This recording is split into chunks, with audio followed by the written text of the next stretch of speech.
This is Time Warner Cable's Local Edition. I'm Brad Pomerance. Our guest is Meghan Sahli-Wells. She was recently elected to the Culver City Council, and we congratulate you on your victory.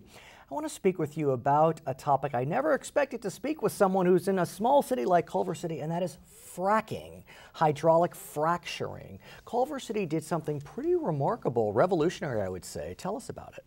Well, I believe that Culver City is the first California city to pass a resolution unanimously that asks the governor and DOGGR, the Department of Gas and Geothermal Resources, you got it, which is the body that regulates oil drilling and gas drilling in the state of California.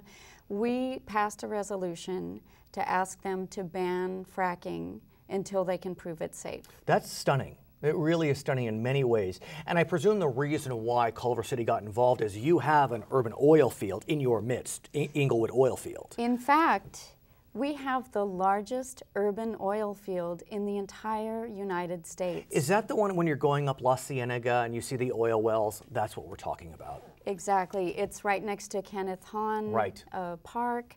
And as a matter of fact, you know, years ago, this oil field, which is at least 100 years old, was going to be phased out. There's been a lot of controversy. Because the technology at the time didn't allow for this really deep drilling.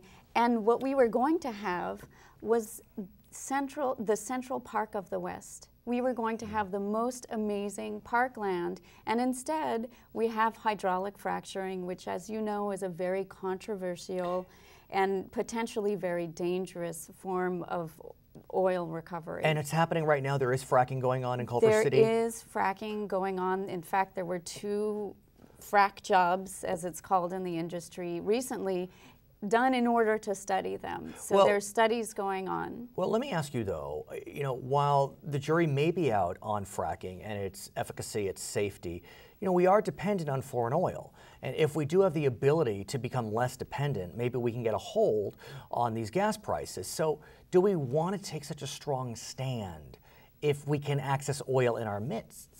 I think yes, and the reason is this.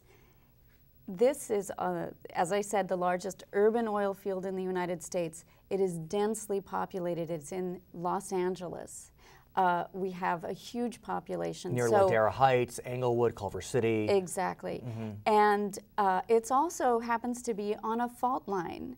So can you imagine, you know, there have been studies by the U.S. Geological Survey that have shown that hydraulic fracturing, the process itself, has created earthquakes in places that have never had earthquakes before, such as Ohio. Right, I remember that. We happen to have earthquakes naturally, and to, you know, stimulate these wells in a way that could potentially cause an earthquake.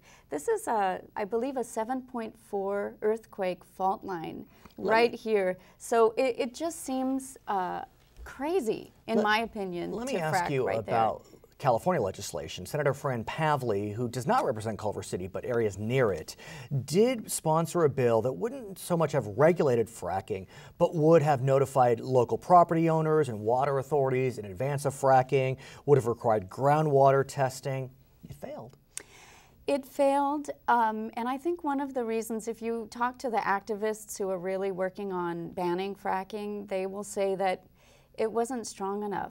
But it didn't fail for that reason. It failed for reasons that the industry got involved. I'm just a neutral observer, but I mean, it was obviously a disappointment that even that didn't pass. But I think that there is a real national movement that has begun, especially with the film Gasland, that got a lot of attention. Meghan, thanks for joining us. She is Meghan Sahli-Wells, member of the Culver City Council. I'm Brad Pomerance. Thanks for watching Time Warner Cable's Local Edition.